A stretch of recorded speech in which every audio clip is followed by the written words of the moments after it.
Saudações a todos, sejam muito bem-vindos aqui a essa videoaula, tudo bem? Eu me chamo Ajax e vamos resolver aqui a questão de número 2 da lista 1 de análise dimensional aí do Instituto de Física da UFBA.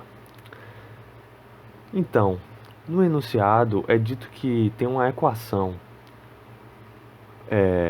Essa equação, x igual a mais bt mais ct ao quadrado mais dt ao cubo, ela é uma equação que contém aqui grandezas físicas.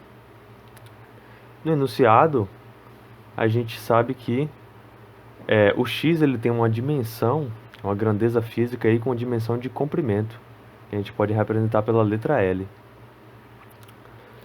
E aqui do outro lado da equação, a gente tem uma soma de outras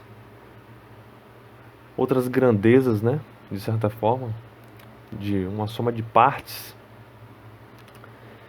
E o objetivo do problema é encontrar qual seria a dimensão de cada uma dessas constantes A, B, C e D.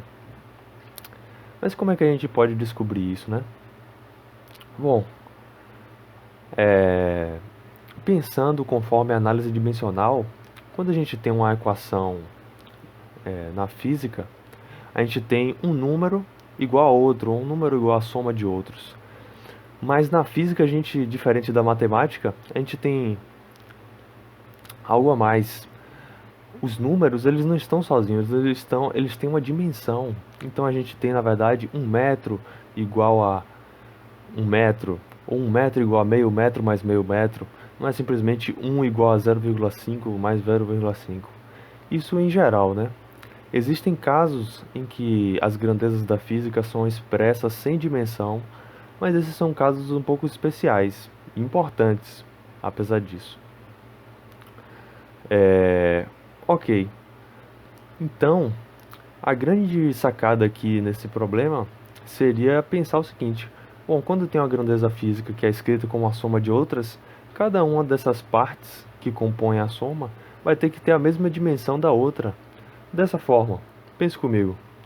Se aqui for 1 metro, por exemplo, o A ele vai ter que ser algo como, por exemplo, 0,1 metro. O produto BT vai ter que ser uma coisa como 0,2 metros. O CT ao quadrado vai ter que ser um 0,5 metros, por exemplo. E o DT ao cubo, para fechar 1 metro, vai ter que ser 5 mais 2, 7 mais 1, 8, vai ter que ser 0,2 metros. Entende? Não faz sentido que essas partes tenham uma dimensão diferente do resultado final x. Afinal, qual seria o sentido de somar, por exemplo, digamos aqui, 1 quilograma mais 1 segundo mais 1 coulomb de carga elétrica mais 2 Kelvin?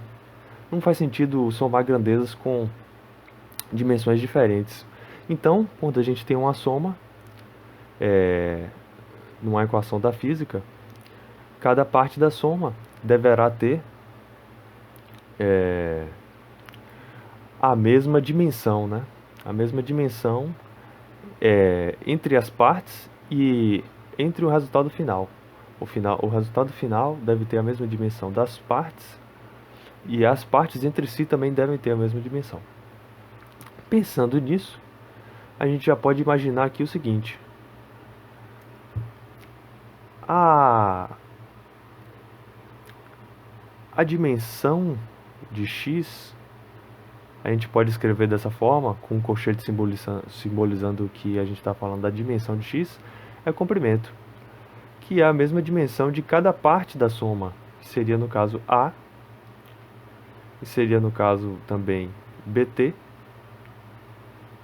CT ao quadrado e DT ao cubo. Olha só. Então, sabendo que o t ele representa o tempo, então tem uma dimensão de tempo, para que esse produto resulte em uma dimensão de comprimento, o b ele vai ter que ser o quê? Ele vai ter que ser L dividido por tempo, porque aí cancela aqui e sobra só o L, tá vendo?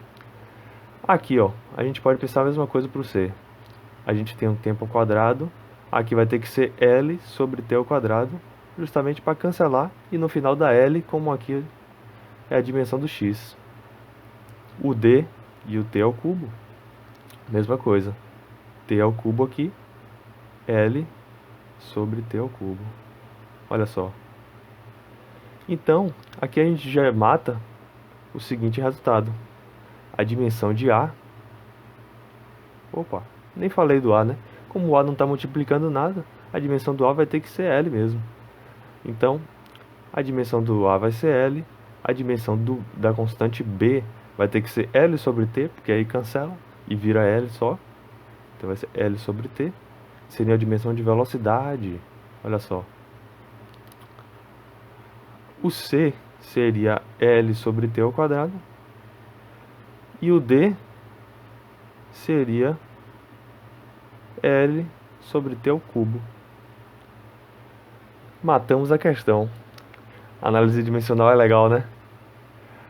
Com a prática, você vai olhar as equações e já identificar de cara, não, essa constante aqui vai ter que ter dimensão de não sei o que lá sobre não sei o que lá, para compensar, para cancelar, de repente, ó, e dar alguma outra coisa. Na questão 1 que a gente resolveu aqui também, aconteceu de aparecer um problema um pouquinho mais complicado, e a gente teve que analisar os expoentes e tudo mais, mas em geral, as equações não são tão complicadas assim. E muitas vezes a gente acaba analisando de uma forma mais simplificada, como essa que eu apresentei aqui. Então, com a resolução da questão 1, a gente viu uma forma mais geral de resolver esse tipo de problema de análise dimensional. E essa aqui já é uma coisa mais prática, assim, mais intuitiva até, de certa forma. Espero que tenha gostado. Um forte abraço e até mais.